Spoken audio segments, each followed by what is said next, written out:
On this episode of Mike Drop Dallas, we are talking tennis. The Dallas Open is back for a second installment starting on February 4th. Got a great lineup of guests for you. This is season 3, episode 1. So let's drop the mic and let's go.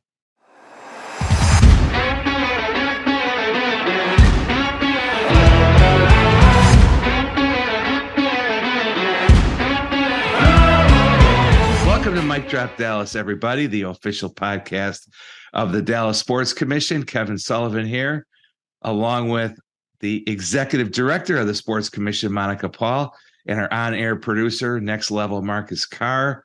Thanks for listening, for watching on YouTube, for following us. If you like what we're doing here, there's no other podcast quite like Mike Drop Dallas, where we break down all the movers and shakers in Dallas sports and sports business. If you like what we're doing, please give us a 5-star review. That would help. Monica, welcome back. Season 3, episode 1. Hopefully you had a great break. What are your goals, priorities, hopes, wishes, dreams, and aspirations for 2023 at the Dallas Sports Commission? Well, Sully, so great to be back for the start of season 3. And I did enjoy my break. I'm not going to lie there. A lot of things, I think, are goals, priorities. Obviously, World Cup, we can start right off the bat there now that Qatar and the World Cup of 2022 is over. All kind of eyes go to North America. And for us here locally, it's really focused on setting up our host committee, getting staff in place in certain areas that we think we need some help with, or some strategy around, so that we can deliver a very successful World Cup in 2026 and not only meet FIFA's goals, but our goals from a local standpoint as well. Really deep into women's Final Four. So we host that March 31st through April 2nd, Division 1, 2, and 3 championships taking place there. So really fine-tuning a lot of our legacy initiatives, our court restoration and renovation, Read to the Final Four project is kicking off here in January.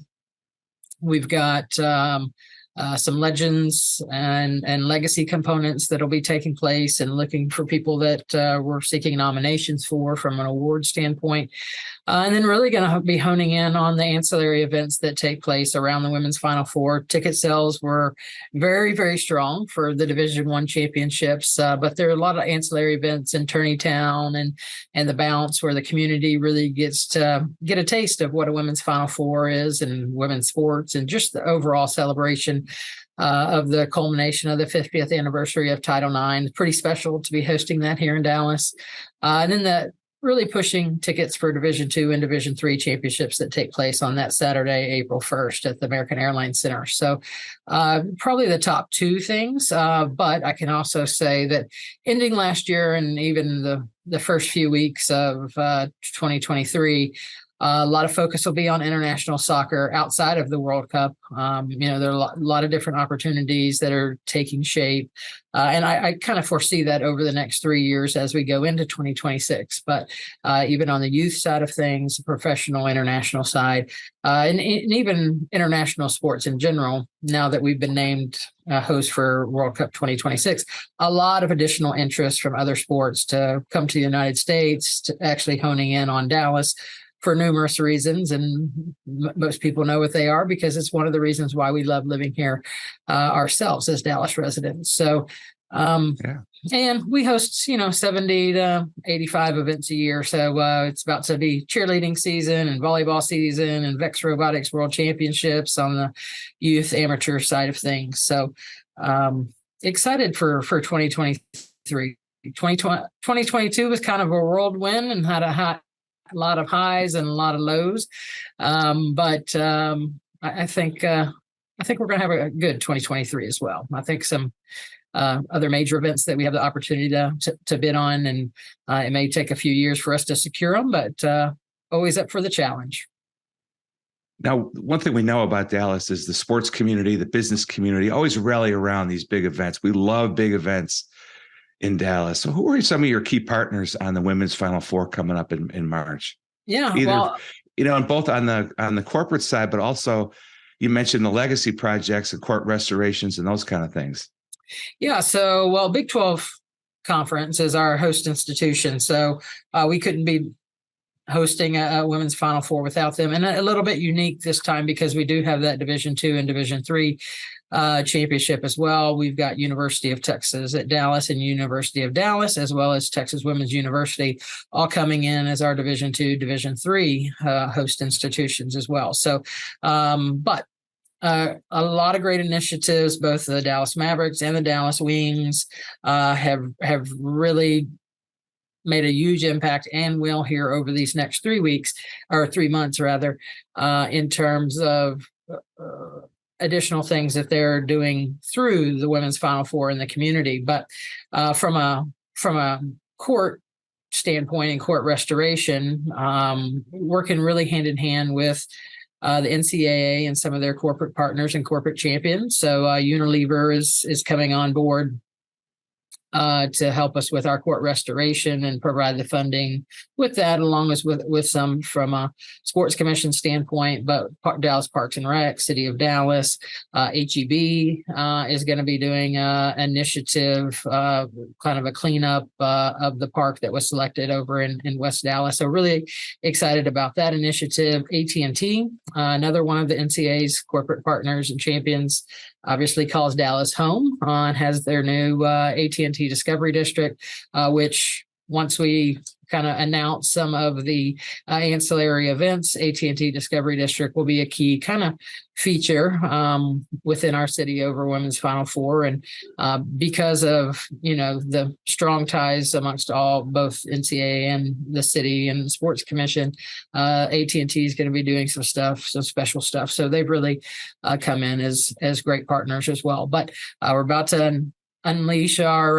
volunteer program and start securing volunteers, which we've already, received great excitement about, but people aren't able to register yet. So usually what happens is a lot of our corporate partners and local businesses, utilize that for a kind of employee appreciation, or employees able to give back to the community. And what a great way to do it through the Women's Final Four. A little bit fun activities that go along with it.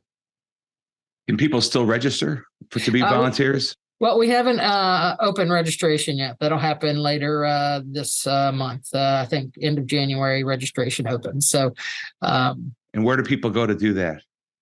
We can go to DallasSports.org. There's a volunteer tab there. There's a NCAA Women's Final Four registration tab there as well. Or we'll post additional information when it is live, as well as you can sign up for our newsletters, sign up to get additional information as a volunteer on DallasSports.org. And once that's open, you'll receive an email to go up and sign up to get your shifts. As always with you, Monica, lots of exciting stuff happening. So way to go. Okay, we got a great one for you today. Back in a moment to talk tennis and Dallas Open. First, over to Rachel with a word from one of our sponsors. The NCAA Women's Final Four is coming back to Dallas March 31st through April 2nd at the American Airlines Center. Don't miss the electric atmosphere and witness the pinnacle of women's basketball. Learn more at ncaa.com/women's Final Four. We'll see you there. We now welcome Jack Sock, winner of 4 ATP singles titles and 17 doubles titles. He'll be playing in the upcoming Dallas Open at SMU. Jack, thank you for joining the Mic Drop. Yeah, of course. Thank you for having me. Excited to be here. So you made the trip last year for the inaugural Dallas Open. What were your first impressions of the event?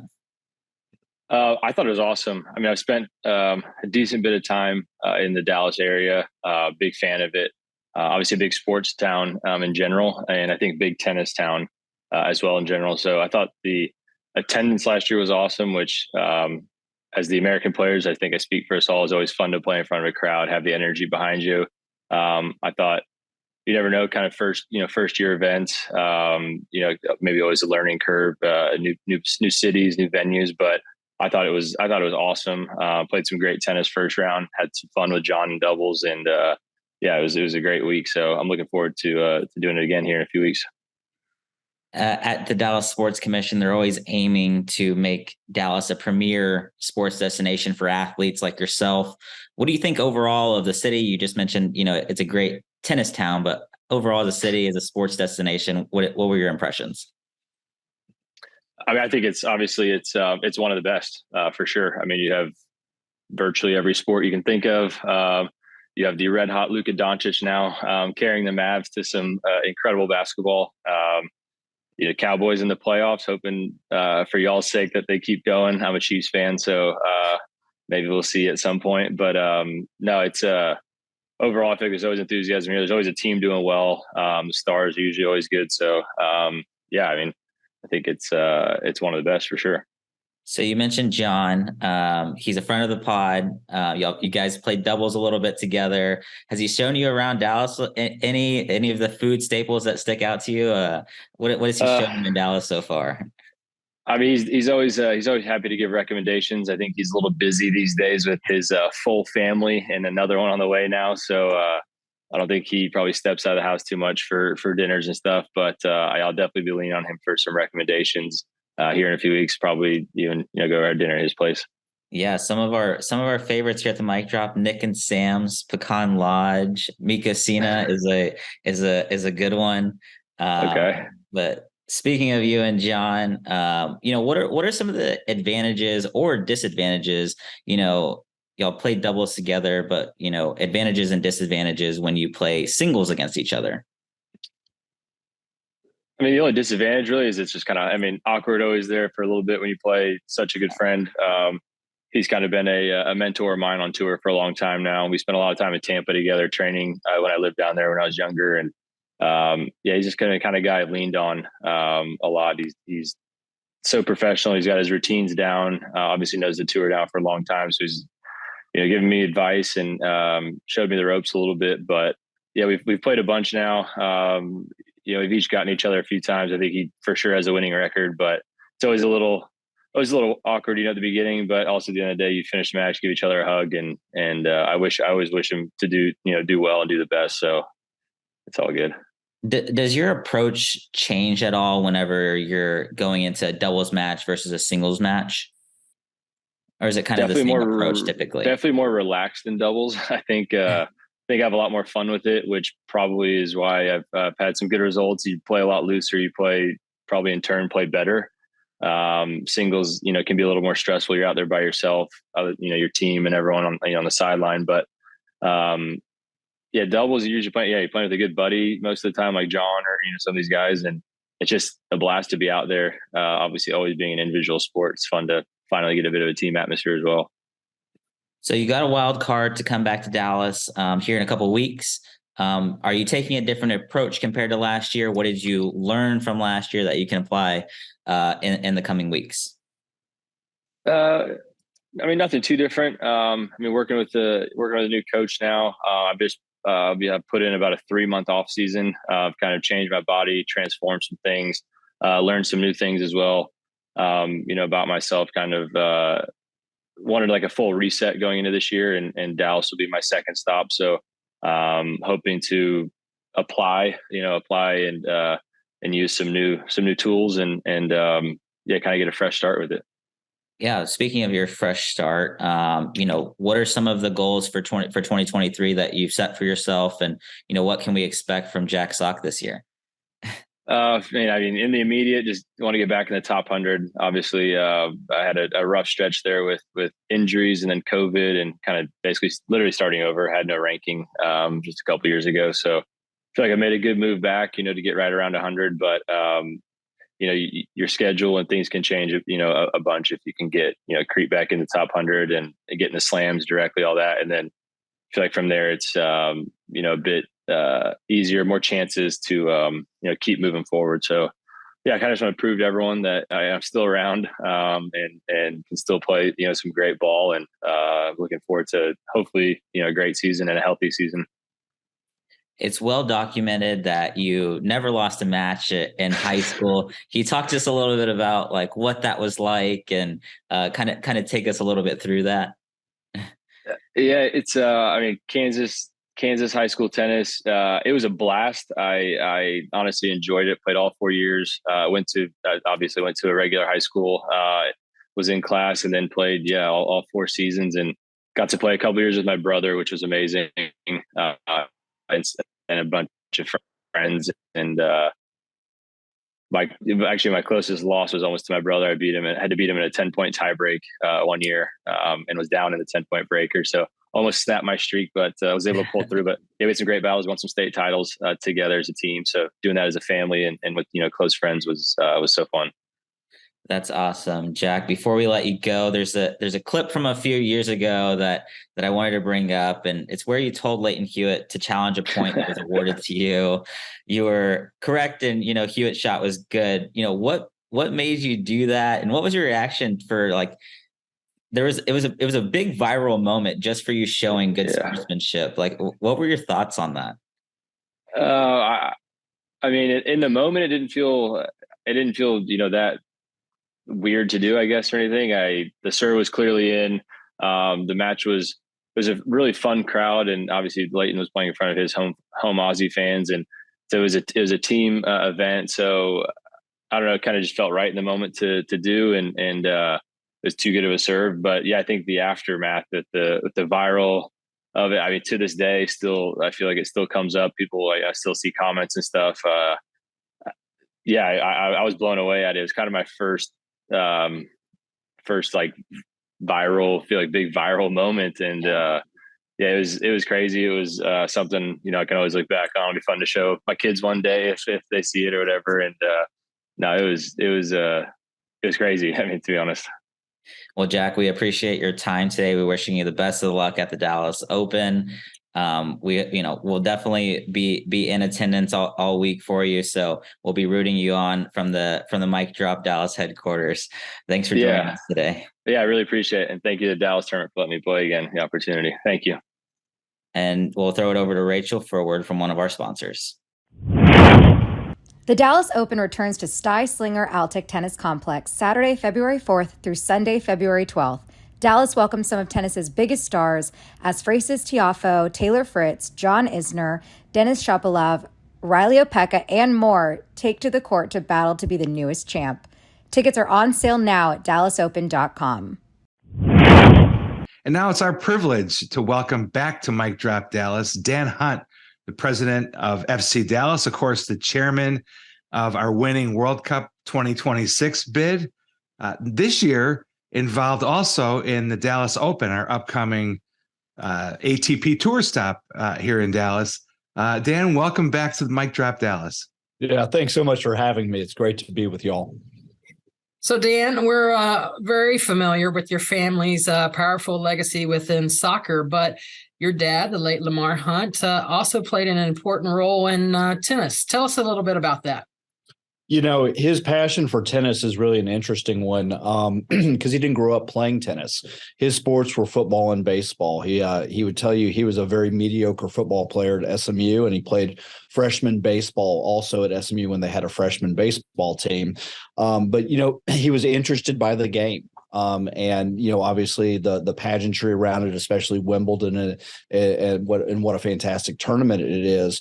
But my father had the idea that you could professionalize tennis. A lot of these pros were really they weren't professional. They were amateur athletes, and they were driving around to the different tennis tournaments. And the stories are really remarkable. But my dad had the idea that you could create a tournament and a circuit with World Championship tennis that paid fees to players and really changed the game. And he thought over time with TV money and revenue and ticket sales that you could create a great business. Now, I think he was early in that. WCT didn't make it over the long haul, but he laid the groundwork for what is the modern ATP Tour today. So last year, I had the opportunity to attend the Dallas Open with you. You play tennis at all, Dan? Very poorly is how I play tennis, but I do love the game, and it was fun growing up playing with my parents. My mom was a pretty good tennis player, and she still has her tennis group today, even though she doesn't play. I'm not allowed to say how old she is. She looks like she's about 40, but she may be a little bit past that, but she loves the game, and she played pretty well. And my dad, it was fun to play with, but he was the king of the cheap spin. He'd put the cheapest spin on any shot that he would hit. And it was like everything was a drop shot. The ball would either just, the bottom would fall out from underneath it, or it would, go off after it first landed in. And then, you could never get to it. I'm like, it was so infuriating as a young person who was a pretty good athlete. I thought I could chase down anything, but, the old man taught me some lessons. That's awesome. What was your, experience at the Dallas Open? What were your thoughts? I mean, I can tell you for years I've been receiving requests. How can we get professional tennis back in Dallas? We finally got it last year. What was your overall experience and thoughts on that first year here in Dallas? Yeah, look, for the Dallas Open, this is a fantastic tournament, and it's so great for our community. And it's a wonderful thing to welcome back major professional tennis to Dallas Fort Worth. WCT was I think so important to this area.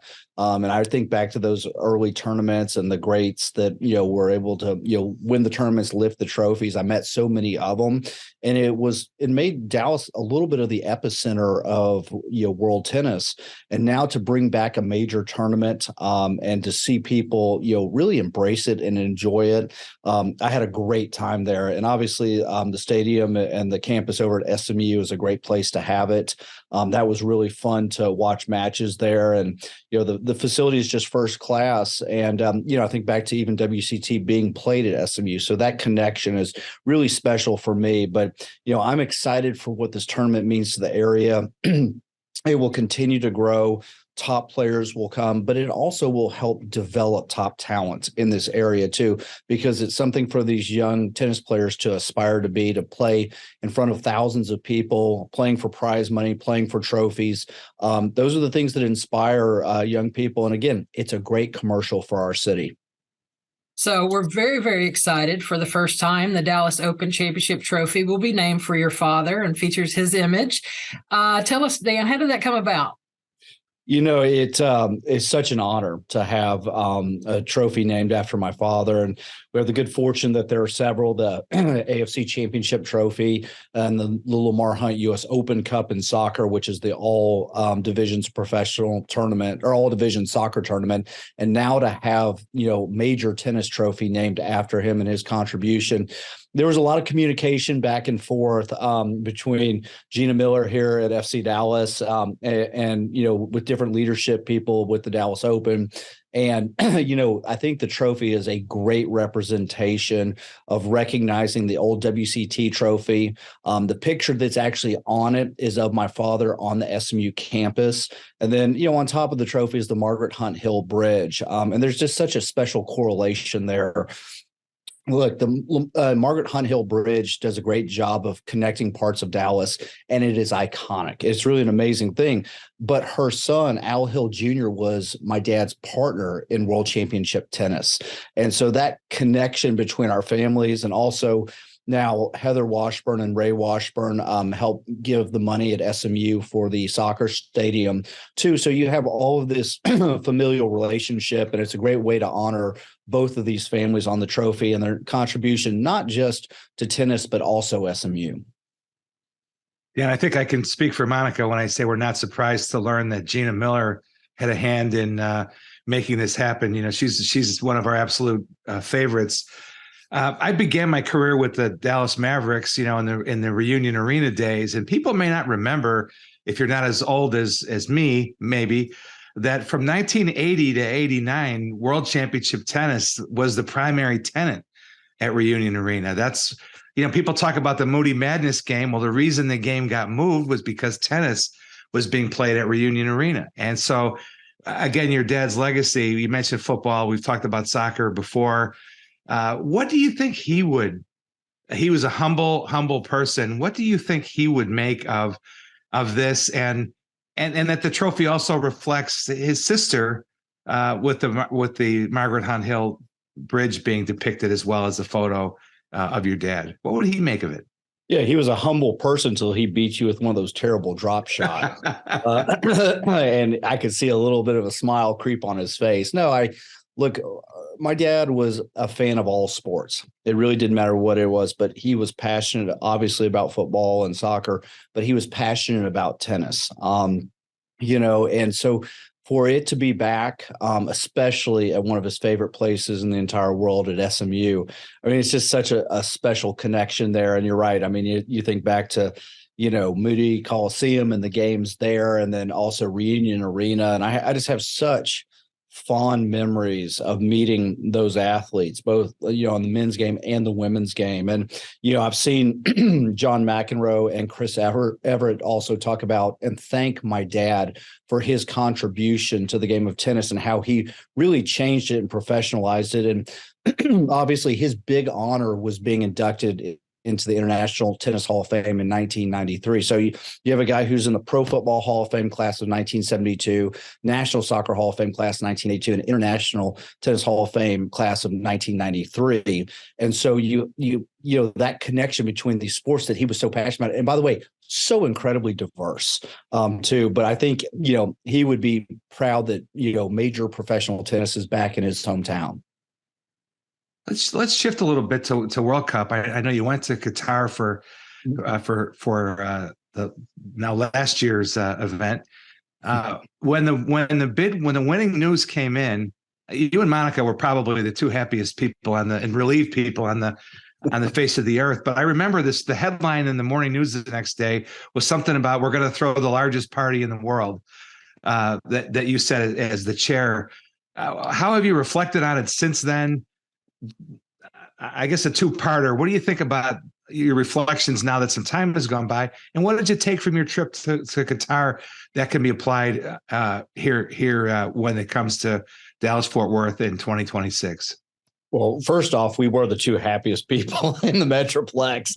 There was a little bit of a sigh of relief, and some of that pressure was off, but it's right back on because we'll know later this year what matches we get. I think that's what FIFA is targeting, and I'm so thrilled for our great city of Dallas to have this opportunity and the rest of the Metroplex to share in this. And yes, we have an opportunity to throw the biggest party, with AT&T Stadium and its capacity, plus Choctaw Stadium, plus Globe Life, and then even Texas Live. You could do a ticketed event that could be in the hundreds of thousands. And for people to have that kind of World Cup experience, which would be totally unique to anything that's ever happened before at a World Cup. And we still have a lot of details to work through on that stuff. And we're going to see what matches, we get. The goal is to get the final here. So I think we will do it in our own unique way. The United States is just already prepared with all the stadiums that we have and the infrastructure and the public transit, and then the different activities and hotels. The Qatar bid, and I give them a lot of credit because they went from nothing to hosting a World Cup, and I thought they did a great job with it. It was a unique experience. It was totally different than any other World Cup experience that I've ever had, but they put their best foot forward, and the stadiums were magnificent. The infrastructure, they did a great job. Public transit. It was really an interesting experience of how hospitable the Qatari population was. They were always willing to help, answer questions, make sure that you were going and doing the right thing, what you were supposed to be doing, and so it was really a kind of a unique experience. But I think our Texan hospitality will pass that, and I'm excited for it to come here. But yeah, they did a great job. I mean, there was some negativity around it before the tournament and their facilities, and it also seemed that they have an incredibly thoughtful plan post-tournament for their facilities. But a lot of the buildings were new, hotels were new. It was really magnificent. That's what I can say. And they were truly fortunate to have the greatest match probably ever played. The World Cup final was, I've seen a lot of soccer and there was nothing like it. And for me, maybe the happiest moment of all is that Messi is no longer in Maradona's shadow. This player does not deserve to be in anybody's shadow. He clearly is one of the greatest in the world. And for him to, and he, you never know. He says he might play in 2026, but for him to be a World Cup winner now and do it in the way that he did it, was just spectacular. And if you're not a fan of soccer, I promise you this, you watch that game and you will be a fan of soccer, and you'll be really excited for World Cup 2026 coming to Dallas. Yeah, Dan, I agree with you there. I happened to be in Las Vegas that weekend, and the sports book was jam packed by 6:30 in the morning, with people lining up to watch that final. And I can't tell you the number of people who have never watched soccer before in their life in any sort of form, fashion at all, tuning into that final, and we're like, oh my gosh, that was amazing. I can't wait to see 2020 what 2026 has to offer. So I think Sully took my question in terms of what your experience was in Qatar, but I'll switch gears a little bit and what your reflection on some of your athletes and academy players and that were on that USA men's national team and that performance as we continue to grow here over the next 3 to 4 years into 2026. That had to be pretty special for you as well. Yeah, I mean, to have that kind of representation from FC Dallas on the men's national team is a really wonderful thing. And obviously, would have liked for Jesus Ferreira to play some more minutes. But you had guys contributing, Walker, obviously, and Kellen Acosta, and you had different guys in the games. And I'm proud that we continue to develop top talent here. And we just announced that we had 3 players called into the national team camp here in January, which is big for big for us, big for the United States. And then we just had 2 players called into the under-19 national team too. So we continue to develop top talents. And if you look at it over FC Dallas over the, sort of next decade of young players coming through, I think we will have great representation in the 2026 World Cup. And frankly, I'm proud of our partners in Major League Soccer because they continue to develop players. We need top, young, exciting talent playing in Major League Soccer, and we have that. It'll compete not just against domestic sports leagues, but also against international soccer. So it was really fun to have that representation, and we look forward to having hometown kids represent the United States here when the World Cup's here in 2026. Well, Dan, as always, great to talk with you today. Spend some minutes. I look forward to connecting on our other future planning as we continue on with our quest to host the best World Cup in 2026. So look forward to talking to you here in the next few weeks. Thanks, Monica. Thanks for the time. I really enjoyed it today. Perfect. Thank you. And now over to Rachel with a word from one of our sponsors. All right, you won't want to miss the action as Season 2 of Athletes Unlimited Basketball takes place at Fair Park Coliseum from February 23rd through March 25th. The world-class roster includes WNBA stars Natasha Cloud, Alicia Gray, Nalissa Smith, 2022 WNBA champion Sydney Colson, and more. All Athletes Unlimited game days will include access to 2 games, autograph opportunities, and a chance to shoot on the court. Get your tickets today at auprosports.com. Now we are so pleased to be joined here on Mic Drop Dallas by acclaimed tennis reporter and stadium host Blair Henley, joining us from North Fort Worth. Happy to have her, a tennis lifer. Blair grew up in Florida, the son of a tennis pro, started at Rice University, go Owls. In fact, led the Owls to their first Conference USA in those days, I believe, right? Conference championship in tennis, on her way to becoming the first tennis player to be named the Women's Student Athlete of the Year at Rice. So that was a nice accomplishment. Her instructional videos on YouTube, it's been a few years, but they have over 1 million views. So check that out. And then she became the go-to stadium host and interviewer at tennis stops all around the world. Of course, the second edition of our ATP Tour stop, the Dallas Open, arrives on February 4th, runs through the 12th at the Steislinger All-Tech Tennis Center at SMU. There, Blair will be hosting and interviewing players on the court, having all kinds of fun. Blair, welcome to Mic Drop Dallas. Thank you so much for that intro. It was nice to be reminded of some of those things. I appreciate it. Yeah, you've done okay for yourself. Now, we know people who go to Rice tend to be, intelligent. Monica and I are both a couple of state school, graduates. You were a double major in econ and management. You could have done almost anything. Take us through your journey a little bit and how you ended up, back in tennis. Yeah, I'll be honest. I graduated from Rice and had no idea what I wanted to do. It was the question of, do you follow what your passion is? Do you go with what you just spent 4 years studying? Do you just find a job that sounds good on paper? And I initially actually did get one of those jobs that sounded good on paper in pharmaceutical sales, and went through the interview process, got the job, and then thought to myself, what am I doing? I don't want to do this. And ended up spending some time teaching tennis, actually. And it was during that time that I decided, you know what, my dad's a tennis pro, as you said. I grew up in the tennis world. I love this sport. Got started with a local tennis club that was starting up in Houston, got to kind of learn the back end of that business. And then I got married, and my husband, Tyler, was playing minor league baseball. And it's really hard to have a normal job when you're living that life out of your car. And that's when I started writing. I started doing some tennis writing for a tennis website. And here we are today. That was about 12 years ago. And Tyler, of course, once upon a time, a Cardinals draft pick, and made a good run at it. I actually looked up his numbers and hit 280 for his minor league career with a bunch of home runs. So way to go. A little shout out for Tyler as well. Yeah, my exhaustive research getting ready for this interview, Blair.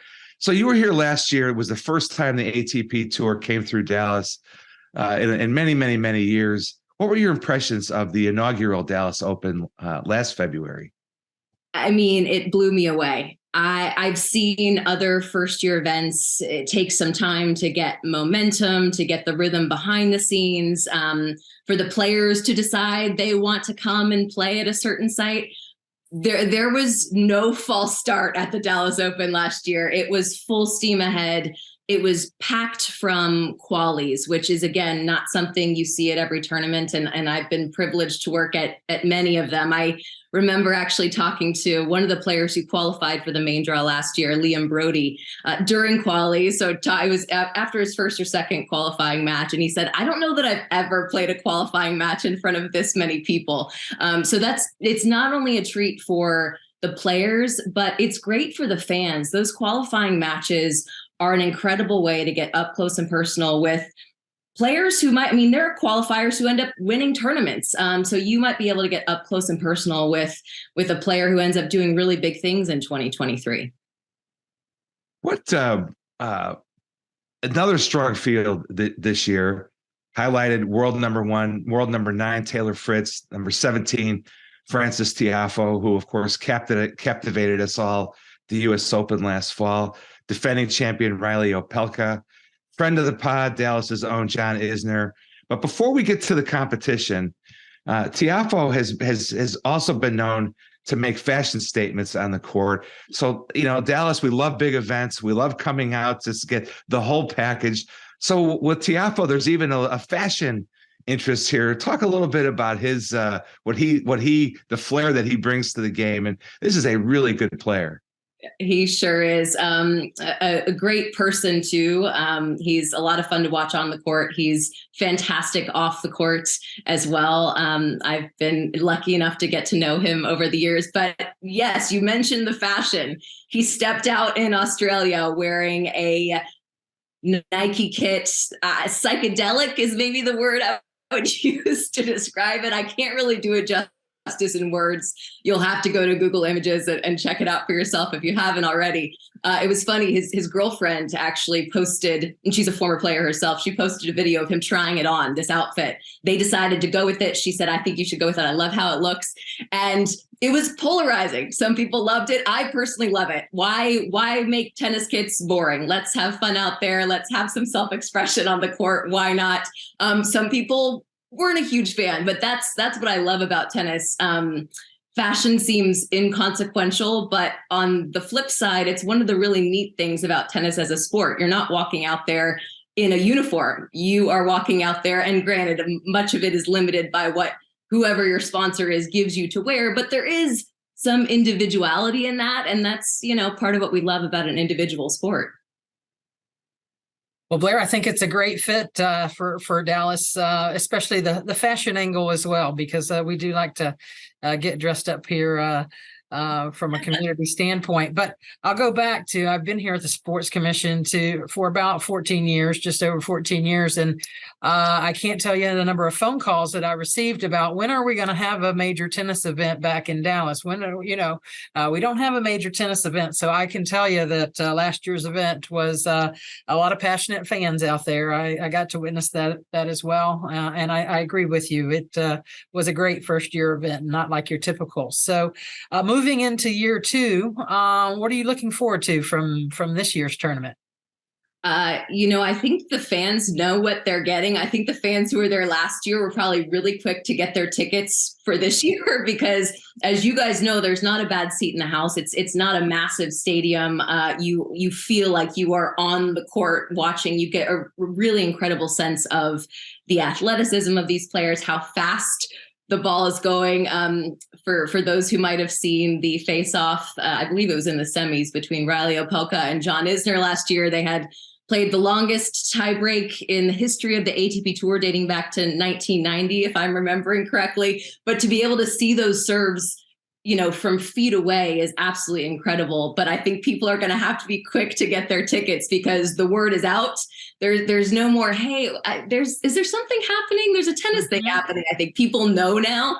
So I think I'm expecting, again, maybe even more so than last year. I think the stands are going to be full from day one. I think those people, I did a lot of in-stadium promotions, and there were people who were there who bought those week-long packages who were in the same seats all day, every day. I was like, those are the kind of tennis fans that I love to see. So I'm expecting to see more of that. I think I've heard there are maybe going to be some changes in how the stadium is set up in terms of having some more of those sort of suite-like feel or the box seat feel for some of the fans who are interested in that experience as well. And listen, as sort of the stadium entertainment, we do promotions in the stands, we do some giveaways, we do some fun games with the fans, and also part of my job is to try to keep it interesting with the post-match interviews and allow the fans to get to know these players just a little bit better. And again, I think once you've been to the tournament, you kind of know where to hang out for the autographs. If you want to say hi or wave or high five a player, you're going to have the opportunity to do that, which is one of the things I love about ATP 250 tournaments, because it's a little smaller, the players are chill, and you really get an up close and personal feel. So Blair, last year we had ESPN's Brad Gilbert on for a very fun conversation. He talked a lot about Dallas being a really strong tennis market. What are your impressions? I've been incredibly pleasantly surprised. I moved here about 6 years ago from Houston, which also has a great tennis community. And I work the U.S. men's clay court tournament in Houston as well. So didn't really know what to expect when I moved up north. And it kind of takes a minute to get incorporated into the tennis community. But gosh, in particular, over the past few months, seeing the turnout in Fort Worth for the WTA finals, last February, seeing this first year event in Dallas have no problem getting off the ground and doing incredibly well. It's such a pleasant surprise to me as a tennis lover, a lifer, as you said. That's a perfect way to describe me. And it's nice to be around my people. So as a stadium host, you have a very fun style, seem to have a very comfortable rapport with the players. How do you prepare for each tournament? Yeah, I write the bios for the players. So while they're warming up, just to give the fans a little bit of background, that's actually a good refresher for me, having to go back and write out all those stats and how high they've been ranked in the tournaments that they won. So there's prep involved in that. But for me, as far as the post-match interviews go, I really try to read a lot of transcripts from other tournaments. I try to watch, the Australian Open is going on right now. I watch as many of those post-match interviews as I can, just because kind of it could be one sentence or getting an idea of what they're doing off the court or what they were thinking on the court.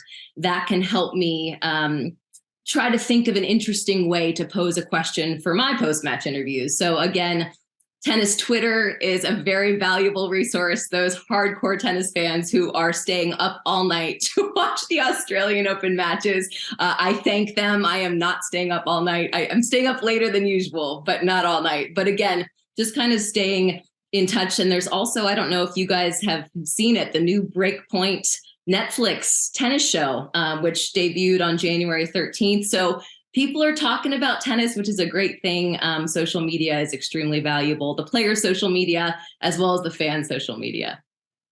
You've interviewed, the absolute greats of the game, Serena, Roger Federer. We could go on and on.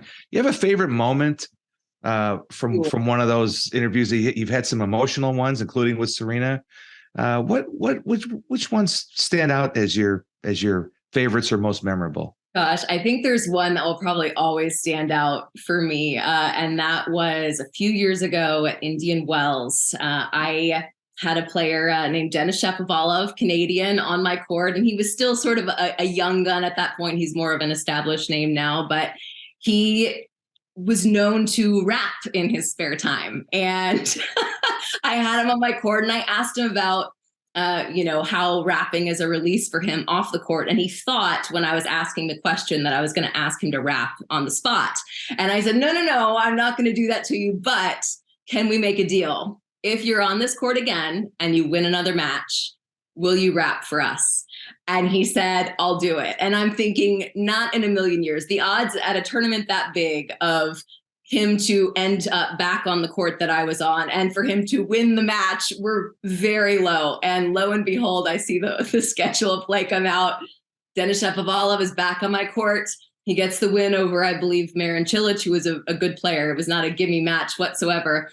And not only was he ready to rap, he had prepared. He wrote a rap in preparation for possibly winning this match, which he then performed on the court for us. And the stadium that I work at Indian Wells is not one of the massive ones.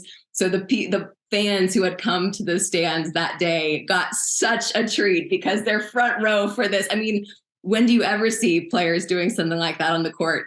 Never. So it was a really neat moment. I hope Denis looks back on it and thinks it was a neat moment because the reviews were mixed on his performance. But that one will always stand out for me. Well, you put Denis on the spot, and hopefully that's on YouTube somewhere. We'll have to look for that. You put Denis on the spot. We'd like to put you on the spot before we let you go. And you want to make a prediction about who you think can walk away with the championship, or at least who might meet in the final. Who do you like? Ooh, man. Well, I'll say overall, I think this is going to be a really great showcase for American players. There are, I believe, 13 Americans in the draw right now. There could be more after quali's finish. I'd love to see Ben Shelton make a run, just 20 years old, turned pro last summer, just won his first round match at the Australian Open. He's had a meteoric rise, and I think he's going to be a really fun player to watch. So who knows? Why not see, a Ben in the final against, I don't know, Taylor Fritz? Taylor had a rough go in Dallas last year, so we'll see if he can improve on that. I'd also love to see Riley Opelka be able to get a couple matches under his belts. He had surgery last year, hasn't played in a while, but I know he likes the feel of the indoor court. I'm a huge fan of his, and he's always a great interview, which, as you guys know, in our line of work, that's pretty great. So hoping to see Riley get some matches under his belt. And of course, John, gosh, last year, the guys were calling him the mayor of Dallas because he seemed to know just about everyone. I asked John, I was like, what's the ticket request list look like for you? Like, what are the texts coming in looking like? And he's like, there are no tickets to be had. Like it's sold out. I can't get people tickets. So again, he's such a great ambassador for the game, and it'll be fun to see him. Well, you are too, Blair. This has really been fun. And for our listeners, go to DallasOpen.com and get your tickets while you still can. You're not only going to see great tennis, you're going to be entertained by Blair Henley in the stands and with those on-court interviews. Monica, we knew Blair would be fun, but this was really fun. Yeah, we really appreciate you coming on. And again, DallasOpen.com for tickets. So on behalf of Monica and the Dallas Sports Commission, thanks to Blair for joining us and our other guests.